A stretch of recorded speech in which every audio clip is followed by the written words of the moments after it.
자, 오늘은 이제 마태복음 5장 20절에서 32절 내용인데 우리 커브팀들과 함께 오늘 이 말씀을 전체적으로 살펴보도록 하겠습니다. 자, 오늘 이 부분은 여러분이 많이 보신 것처럼 기본적으로 그 율법과 이것이 어떻게 예수님께서 율법을 완성하셨느냐, 율법을 어떻게 완성하셨느냐를 보는 내용이죠.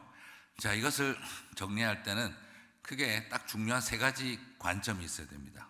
첫 번째는 예수님이 이 율법을 완성하신 분이라는 의미가 첫 번째는 뭐냐 그러면 형식의 종교를 마음의 종교로 바꾼다 하는 것이죠.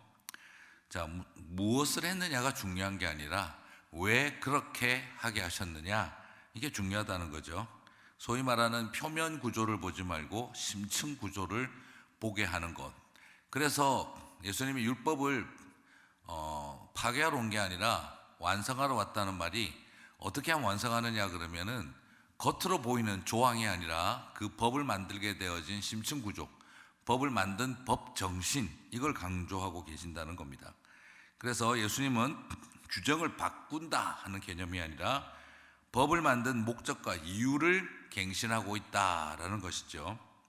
자, 이게 제가 왜 이런 생각을 또 하게 되냐 그러면 저도 개인적으로 군대에서 있어 보니까 군대에 있을 때 예전에 이 비슷한 느낌을 알겠더라고요.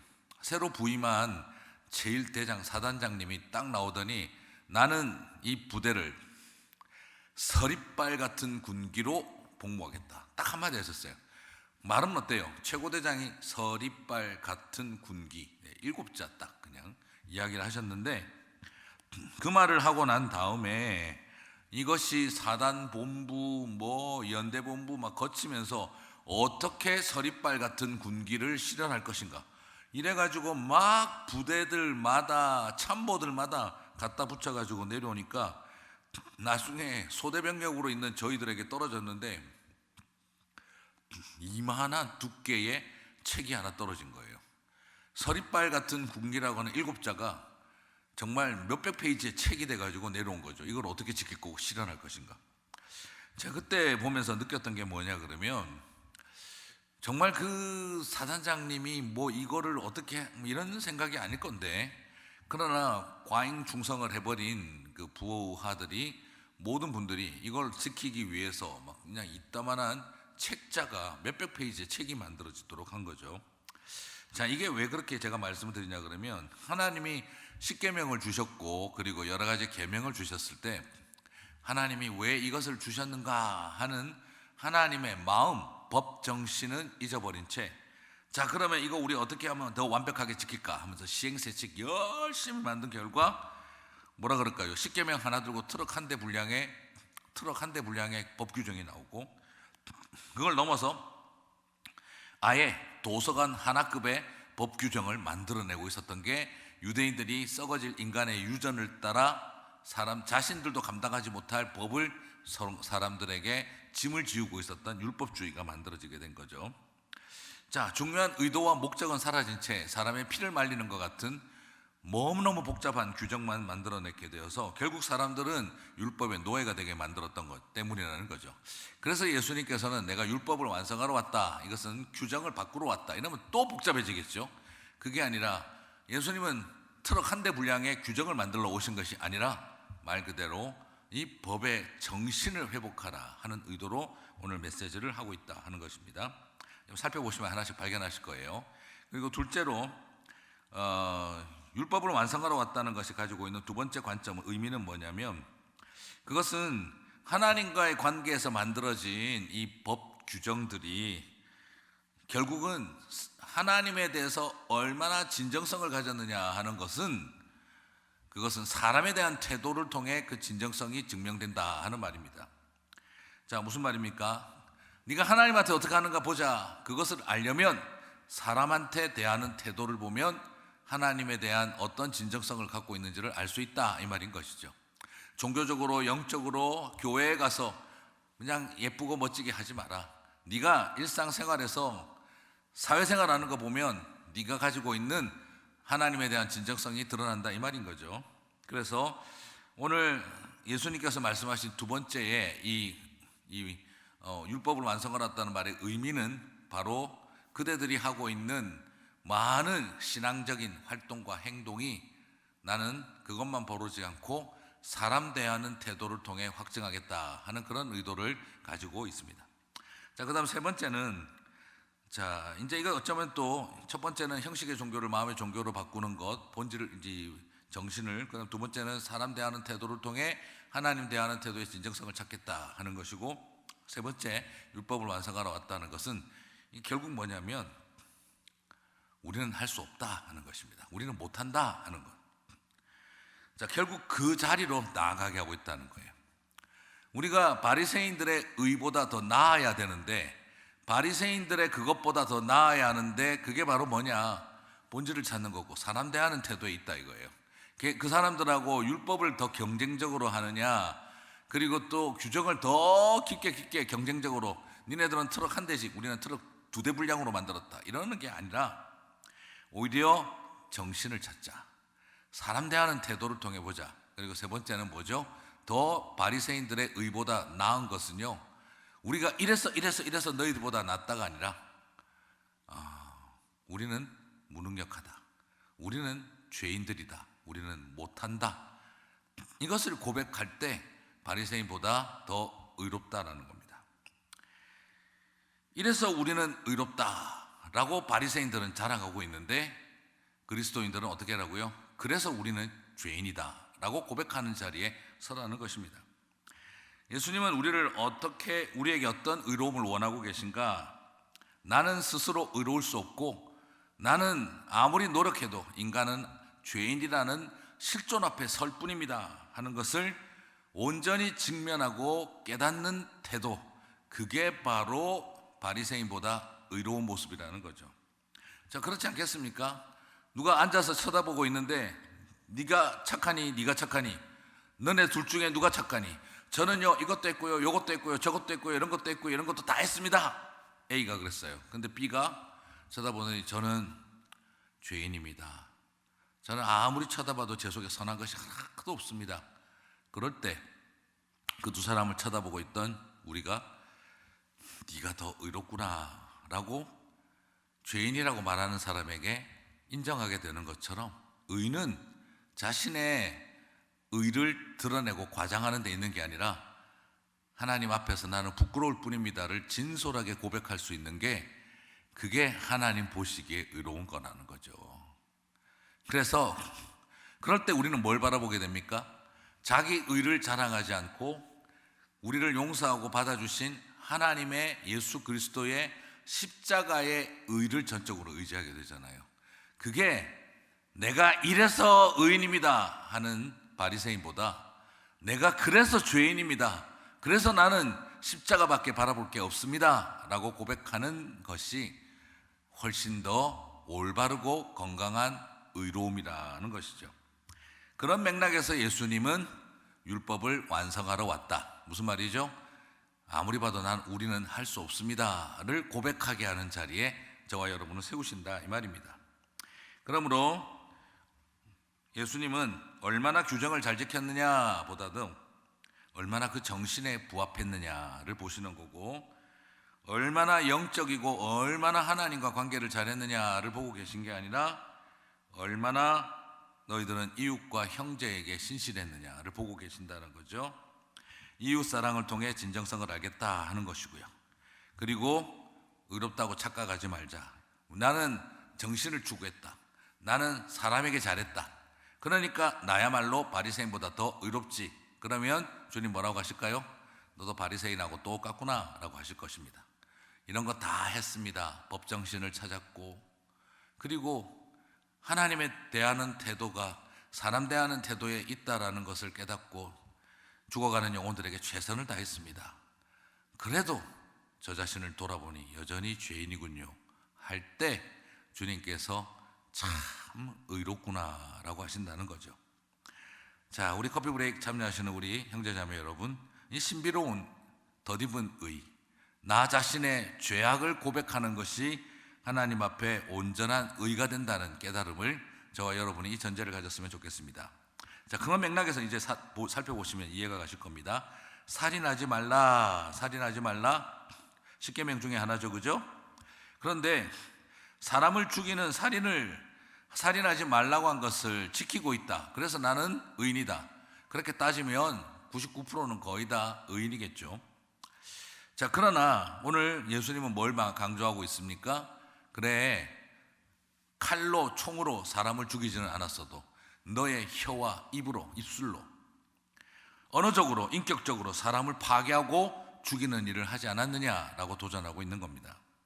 그 중에서 가장 큰 것은 미워하는 일, 무시하는 일, 그리고 형제를 완전히 저주하는 일, 이런 모든 것들을 말하고 있는 거죠. 그러므로 살인하지 말라라고 하는 계명은 제1원리, 우리 첫 번째 말했던 바로 법 정신을 돌아보면 형식적으로 사람을 죽였냐 안 죽였냐가 중요한 게 아니라 마음으로, 입술로, 혀로 사람을 죽였던 일들을 지금 도전하고 있다는 거죠. 자, 마음의 종교에서 일어나는 죄를 직면해야 한다. 이것이 원래의 예수님의 의도라는 겁니다. 자, 그러면 많은 그리스도인들이 착각하는 거죠. 아이고야, 이게 예수님의 의는 다르구나. 그래, 앞으로 난 사람에게 절대 노하지 않아야겠다. 그래, 나는 사람에게 라가라고도 하지 않아야겠다. 그리고 사람에게 내가 이 미련한 놈이라는 말도 안 써야 되겠다.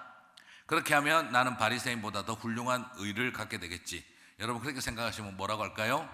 아이고, 하는 거 보니까 딱 네가 바리새인 흉내를 내고 있구나 라고 이야기하실 겁니다. 결국 이건 우리에게 뭘 말하고 있는 겁니까? 형제를 향해서 화 안 내실 수 있습니까? 오늘 커피 브레이크 오면서도 벌써 지금 화를 여러 번 내셨죠? 자, 그 다음에 화가 나면 어떻습니까? 니 바보야? 이것도 못 알아들어? 이런 말 우리가 합니다. 그리고 우리가 라가, 이게 발음이 이렇게 좋지만 사실은 이게 거의 가래뱉는 소리예요. 히브리어의 라하예요. 라하. 그러면서 침을 탁 뱉는, 가래침 뱉는 거죠. 별걸 다 합니다. 그죠? 네. 자, 이런 상태를 말하는 거예요. 그렇게 하면서 사람을 저주하고 무시하고 사람을 아주 혐오하는 행동들을 말하죠. 나는 최소한 그런 거 안 한다. 그렇지만 저와 여러분 이제 아시죠? 사람 겪어보니까 어떻습니까? 살인은 하지 않지만 내가 미움을 가지고 있고 노여움을 가지고 있고 미워하고 그리고 사람을 무시하고 인격적으로 모독하고 그렇게 살아왔구나 하는 걸 발견하게 되죠. 그럼 결국 뭘 발견하는 거죠? 우리는 이거 할 수 없는 사람들이구나. 마음으로 살인하는 죄 다 짓고 사는 연약하고 완악한 인생들이구나. 세 번째 원리를 깨닫게 되는 겁니다. 주님은 그걸 의롭게 보시는 거예요.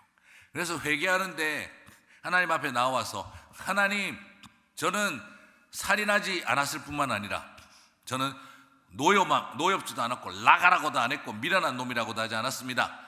그렇기 때문에 저야말로 바리새인보다 뛰어난 의를 가지고 있죠. 저 앞으로 그렇게 살게요. 그러면은 너희는 여전히 내 말의 의도를 모른다라고 말씀하실 겁니다.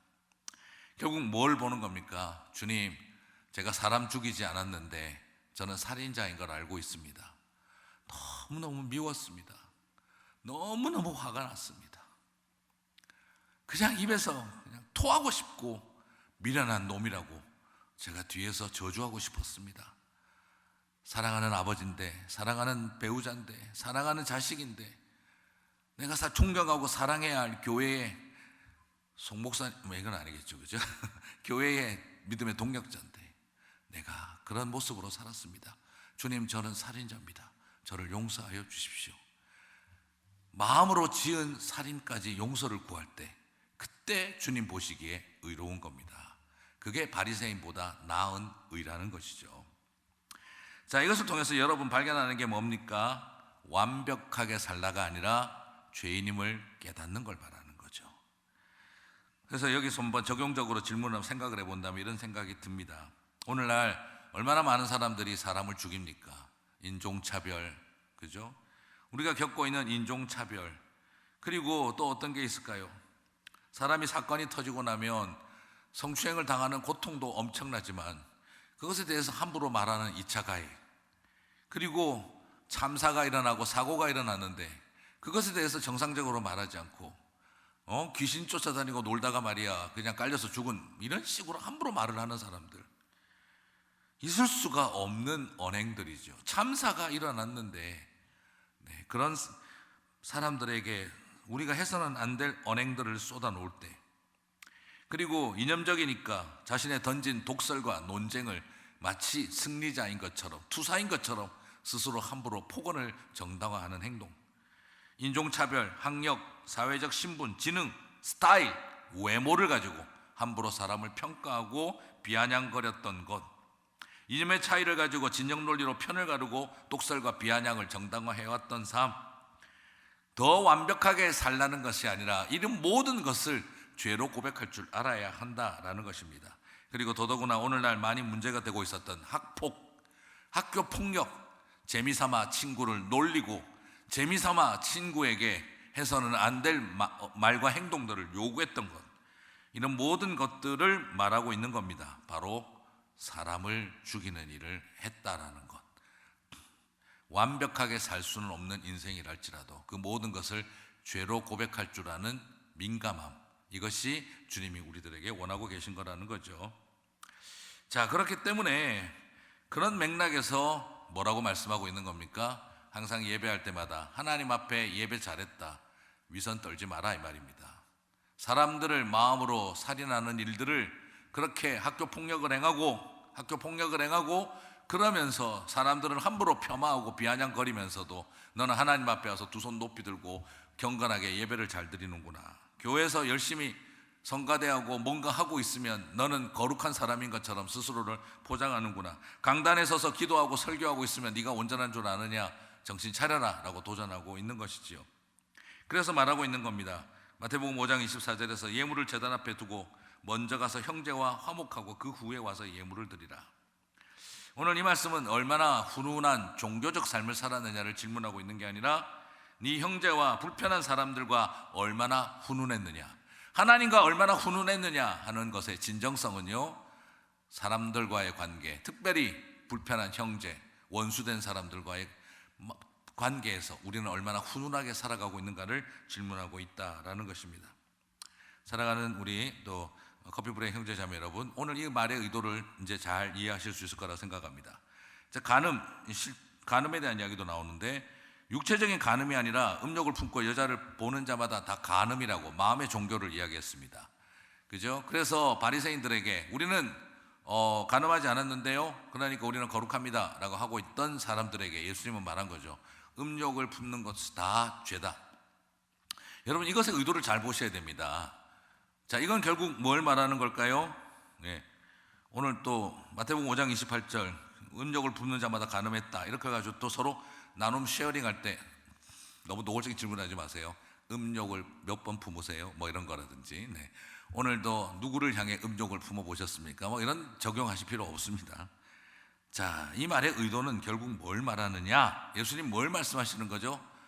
너희들은 바리새인보다 더 의로워야 되니 마음에 음란마귀와 완전히 담을 쌓고 살아가라.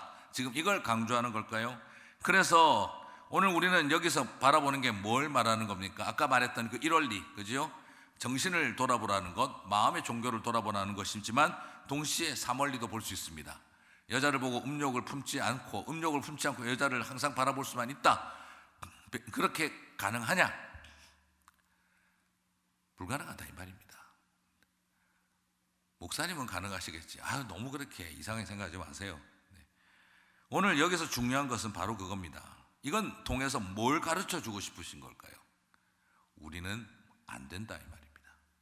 우리는 이렇게 죄인이다라는 것입니다.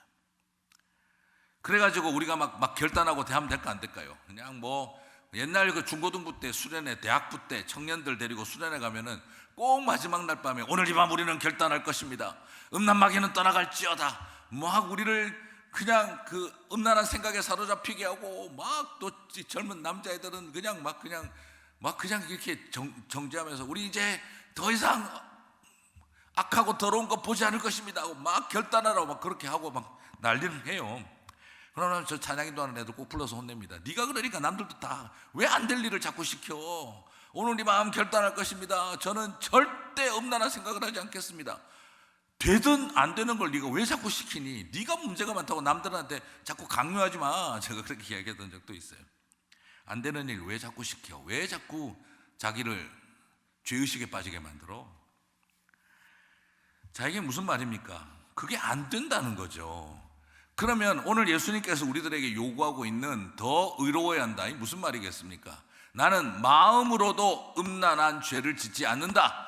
그래서 나는 바리새인보다 쟤들은 육체적으로만 음란하지 않을 뿐이지 우리는 마음으로도 음란하지 않다. 기독교인들에게, 제자들에게 이런 걸 요구하는 게 아니다, 이 말입니다. 그게 아니고 마음으로 음란한 죄까지 간음이라고 고백하며 하나님 앞에 엎드리라는 거예요.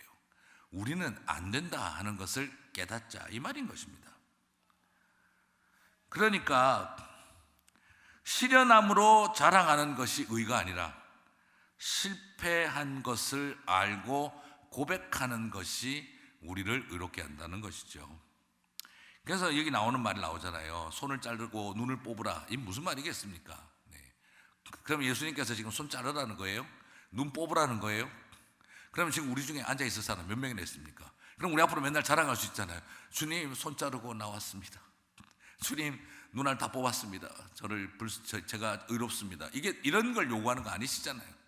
결국 이건 말의 의도는 뭡니까? 우리는 안 된다는 것을 깨달아 알라는 거예요. 여러분 아시는 것처럼 실제로 무슬림 사회는 손 자릅니다. 도박하면 진짜 손 잘라버립니다. 도박하면. 그런데 여러분 물어보고 싶습니다. 무슬림 사회가 우리보다 더 도박을 안 할 거라고 믿으십니까? 손이 자르는데. 옛날에 사우디에 그 중동 붐이 일어날 때 건설 노동자로 가셨던 집사님 교회 안 다니실 때인데 그때 이야기 제가 들으니까 그러더라고요. 목사님, 무슬림들은 도박하고 이러면 손 자른다잖아요. 물건 훔쳐도. 그런데요, 가보니까 야, 그래도 도박하던데요. 아이고, 손 자른다는데 어떻게 도박을 하는데요? 그러니까 안 걸리려고요, 사막 한가운데 텐트 쳐놓고 도박을 합니다. 그러더라고요. 그럼 어디서 누가 오나 다 보이니까. 그 정도예요? 그러니까 예. 근데 제가 만난 사람 중에 제일 놀란 게 누군지 아십니까? 양쪽 팔이 다 잘렸는데 발가락 가지고 도박을 하더라니까요. 사람이 그만큼 무섭습니다 라고 이야기를 하더라고요. 그렇습니다. 손 자르고 눈 뽑으면 정신 차릴까요? 죄인은 안 됩니다. 결국 이 의도는 뭘 말하는 걸까요? 눈을 뽑으라, 손을 자르라가 아니라 인간은 이렇게 해도 안 되는 죄인이라는 것을 직면하라는 겁니다. 음행도 마찬가지입니다. 모세가 이혼 증서를 써주라고 했던 거, 이거 바로 유대인들이 아주 어뷰즈하고 악용했죠. 모세가 이혼 증서를 써주라고 했던 말은, 이혼 증서, 페이퍼워크를 하라는 말은 이것은 법적 절차를 가지라는 말인데 이 의도가 뭐겠습니까? 함부로 이혼하지 말라 이 말이죠. 그런데 유대인들이 이거 어떻게 했는지 아세요? 함부로 여자를 버리지 말라, 법적 조치를 하라고 했던 요거를 딱 이용해가지고 이혼 증서만 써주면 이혼할 수 있다 라고 싹 바꿔가지고 그냥 남자들이 간이 영수증 같은 이혼 증서 하나 들고 수틀리면 쓰는 겁니다. 실제로 힐렐이라고 하는 그 시대에 존경받는 랍비가 남겨놓은 글에 보면 이런 표현이 있습니다. 아내가 설거지를 하지 않고 쌓아두고 있으면 이혼 증서를 써줄 수 있다. 아내가 늦은 밤에 네가 돌아왔는데 잠을 자고 있거나 아주 지저분한 모습으로 맞이하더라도 이혼 증서를 써줄 수 있다. 방 청소가 불량하면 이혼 증서를 써줄 수 있다. 밥을 제대로 차려주지 않으면 이혼 증서를 써줄 수 있다. 지금 있는 와이프보다 더 좋은 여자가 생기면 이혼 증서를 써줄 수 있다. 완전히 그 시대, 예수님 시대 때 여성들은요, 언제 남편에게 쫓겨날지 모를 불안과 두려움에 떨어져 있던 거죠. 자, 이게 과연 모세가 이혼 증서를 써주고 이혼하라고 했던 의도였을까요? 예수님께서 기가 차고 어이가 없는 겁니다. 그래서 마태복음 5장 32절에서 말한 거죠. 나는 너에게 이르노니 누구든지 음행한 이유 없이 아내를 버리면 이는 그로 간음하게 함이요 누구든지 버림받은 여자에게 장가드는 자도 간음함이니라. 자, 이 말의 의도가 또 헷갈리죠. 잘 봐야 됩니다. 그래서 결국 예수님 뭘 말하려고 하신 거죠? 규정을 바꾸려고 한 게 아니라 법 정신을 찾으려고 한 거죠. 이 말의 의도는 결국 뭡니까? 음행한 이유 외에는 절대 함부로 사회적 약자인 여성을, 아내를 이혼시키지 말라 하는 게 목적입니다. 그런데 문제는 우리도 바리새인들하고 똑같은 누룩을 갖고 있어요. 마태복음 5장 32절을 보고 헷갈리는 겁니다. 그래, 바람 피우면 무조건 이혼이네. 이거는 이렇게 하면 이혼을 할 수 있는 거구나라고 생각을 해버리는 거죠. 근데 사실 이것은 정신은요, 오히려 사회적 약자로서의 여성을 보호하라는 게 중요하거든요. 왜냐하면 그 시대는 여성들이 교육받을 수도 없었고 재산권 상속권도 없었고 경제 행위를 할 수가 없었어요. 그래서 남편한테 버림받으면 어떻게 되죠? 재산권도 없어, 상속권도 없어, 공부도 못, 직업 교육을 받지도 못했고, 그럼 먹고 살 길이 없어집니다. 그래서 매춘이 일어나는 거예요. 그런데 이런 지경인데, 그런 시대인데 예수님께서 함부로 여성들이 버려지게 되면 얼마나 고통스러운지 알기 때문에 막은 거죠. 근데 이걸 가지고 또 잘못 이해해서 그러면 음행한 이유 없이 아내를 이거는 바람 피울 때까지 기다려야 된다, 이렇게 돼버리죠. 예를 들면 전치사주의 폭력을 당했습니다. 가정폭력을. 전치사주의 가정폭력을 당했는데 그럼 어떻게 돼요? 남편이 바람 피울 때까지 기다려라. 말이 돼요? 성경의 원리는 바람 피울 때까지 기다려야 된다. 제가 알고 있기로 와이프 때리는 찌질한 남자들은요, 쫄아서 바람도 못 피워요. 그런 인간들이 바람 피우기를 기다리는 것은 말이 안 되는 거죠. 전치사주, 전치육주 그렇게 입원하고 있는데 성경의 원리가 안 된다. 이건 말이 되지 않습니다. 사회적 약자로서 여성을 보호하는 게 중요한 거죠. 그럴 땐 바로 여성 쉼터에 숨고 법적 조치를 할 수 있도록 해야 되죠. 사회적 약자를 지켜야 되니까. 그리고 또 한편으로는 또 다르게 어떻게 됩니까? 남편이 정말 잘못했어요. 죄를 지었어요. 아내가 혹시라도 음행한 죄를 지었어요. 그러면 나는 정말 너를 용서해 주고 싶은데, 나는 정말 너를 한 번 더 기회를 주고 우리가 다시 한번 시작하고 싶은데 성경적으로 이혼해야 된다. 그래서 네가 아무리 나한테 미안하다고 해도 나도 너를 사랑하고 이번에 한번 딱 눈 감고 넘어가려고 했는데 성경을 보니까 음행한 연고, 음행은 이혼의 사유가 된다더라. 그래서 난 말씀대로 살아야 되기 때문에 이혼하자. 이건 말도 안 되는 이야기가 어디 있겠습니까? 그러면 고매를 끝까지 사랑한 호세아는 뭐가 되는 겁니까? 비성경적이냐요? 그렇지 않죠. 그러면 음행한 아내 같은 우리를 끝까지 사랑하는 하나님은 비정상입니까? 그렇지 않죠. 오늘 이런 말씀의 의도를 자꾸 우리는 의도를 잊어버린 채 말합니다. 그리고 솔직한 이야기로 음행한 연고 외에는 이혼할 수 없다라고 했는데, 여러분 예수님 시대 때 아내가 음행했습니다. 이혼할까요? 돌로 쳐 죽일까요? 그 시대의 관습법에 의하면 음행한 아내는 이혼 대상이 아니라 동네 사람들이 돌로 쳐 죽여줍니다. 그럼 이건 뭘 말하는 걸까요? 돌로 쳐 죽일 일을 이혼 정도로 끝내라고 한 거지, 그렇게 사회적 약자를 보호하도록 한 것이 오늘 이 예수님의 말씀에 의도가 있는 걸 좀 정확하게 볼 필요가 있습니다. 자, 이런 논리로 바라보면서 좀 사실들을 잘 정리했으면 좋겠습니다. 말씀을 자기 욕망의 남용을 위해 악용하는 일, 우리들의 어떤 정치적 목적을 위해서 악용하는 일, 그리고 내 필요와 내 욕망을 위해 악용하는 일, 모든 것을 멈추고 원래의 법 정신이 뭘까를 기억하고, 그리고 그 모든 과정을 통해 우리가 뭘 하는 거죠? 우리 힘으로는 할 수 없다는 것을 고백하기를 원하는 게 바로 오늘 율법을 완성하시는 예수님의 온전한 의도라는 것입니다.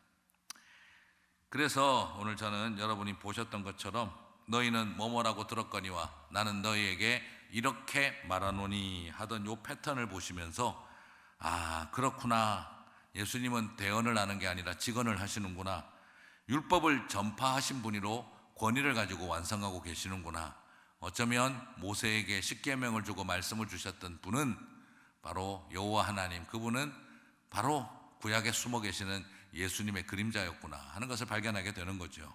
그래서 원저자의 의도를 직접 언설하며 율법을 완성하셨던 것입니다. 자, 이것을 통해 우리는 예수님이 원저자셨다라는 걸 보게 되고, 우리들에 의해서 훼손되고 망쳐진 법정신을 찾고, 그리고 스스로 우리의 의를 자랑하는 게 아니라 우리가 이렇게 마음으로, 입술로, 삶으로 죄인임을 직면하고 엎드리게 하시는 것을 우리는 살펴볼 수가 있습니다. 그 의도를 명확하게 아는 저와 여러분 되시기를 주님의 이름으로 축복합니다. 수고 많으셨습니다.